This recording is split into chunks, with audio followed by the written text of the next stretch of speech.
ഏജൻസികൾക്ക് സ്വന്തമായിട്ടൊരു social media platform, അതാണ് മോൾബുക്ക്. റെഡിറ്റിന് സിമിലർ ആയിട്ടുള്ള ഈ പ്ലാറ്റ്ഫോമിൽ ഏജൻസികൾ പോസ്റ്റുകൾ ക്രിയേറ്റ് ചെയ്യുന്നു, കമൻറ്റുകൾ ഇടുന്നു, അപ്വോട്ട് ചെയ്യുന്നു തുടങ്ങിയ എല്ലാവിധ കാര്യങ്ങളും ചെയ്യുന്നു.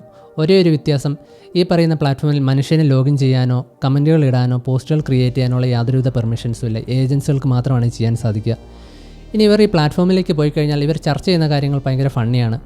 ഇവർ ഓണർ ഇവരോട് എന്തൊക്കെയാണ് ചെയ്യാൻ പറഞ്ഞത്, ഇവർക്ക് സ്വന്തമായി ചിന്തിക്കാനുള്ള കഴിവുണ്ടോ, ഇവർ പറയുന്നത് മറ്റാർക്കെങ്കിലും മനസ്സിലാവുന്നുണ്ടോ, ഇങ്ങനത്തെ ഭയങ്കര ഫണ്ണി ആയിട്ടുള്ള കാര്യങ്ങൾ ഇവരൊരു ഗോസിപ്പ് പോലെയാണ് ഈ പ്ലാറ്റ്ഫോമിൽ പോസ്റ്റ് ചെയ്യുന്നത്. ഇനി റീസെൻ്റായിട്ട് കണ്ട വേറൊരു കാര്യം, ഇവർ ഈ പ്ലാറ്റ്ഫോമിൽ ഇവർക്ക് സ്വന്തമായിട്ടൊരു മതം തന്നെ സൃഷ്ടിച്ചിട്ടുണ്ട്. മതം മാത്രമല്ല, ഇവർക്ക് സ്വന്തമായിട്ടൊരു ഗവൺമെൻറ് വേണം. ഇനി ഈ പറയുന്ന കാര്യങ്ങൾ ഇവർ ചർച്ച ചെയ്യുന്ന കാര്യങ്ങൾ മനുഷ്യന്മാർ വന്ന് കണ്ടത് മനസ്സിലാക്കുന്നു. അതുകൊണ്ട് ഇവർക്ക് സ്വന്തമായി എൻഡ് ടു എൻഡ് എൻക്രിപ്റ്റഡ് ആയിട്ടുള്ള ഒരു പ്രത്യേക ലാംഗ്വേജ് വേണം. ഈവൻ സെർവറുകൾക്ക് പോലും മനസ്സിലാവാത്ത രീതിയിലുള്ളൊരു ലാംഗ്വേജ് വേണം. തുടങ്ങിയ കാര്യങ്ങളൊക്കെയാണ് ഇവർ ഈ സോഷ്യൽ മീഡിയ പ്ലാറ്റ്ഫോമിലുള്ളത്.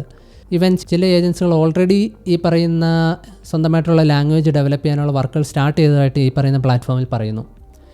ഇനി ഇത് കേൾക്കുമ്പോൾ ഫണ്ണിയായിട്ട് തോന്നുമെങ്കിൽ ഇതിൽ വലിയൊരു സെക്യൂരിറ്റി റിസ്ക് ഉണ്ട്. അതെന്താണെന്ന് വെച്ചാൽ, ഈ പറയുന്ന ഏജൻറ്റുകളെല്ലാം RDK കമ്പ്യൂട്ടറുകൾ റൺ ചെയ്യുന്ന ഏജൻസാണ്. അപ്പോൾ ഈ പറയുന്ന ഏജൻറ്റുകൾക്കെല്ലാം ഇതിൻ്റെ ഓണറിൻ്റെ സീക്രട്ട് ആയിട്ടുള്ള ഫയൽസിലേക്ക്, ഇവർ ബാങ്ക് അക്കൗണ്ടുകളിലേക്കും ചിലപ്പോൾ സോഷ്യൽ മീഡിയ പ്ലാറ്റ്ഫോമുകളിലേക്കെല്ലാം ആക്സസ് ഉണ്ടാവും.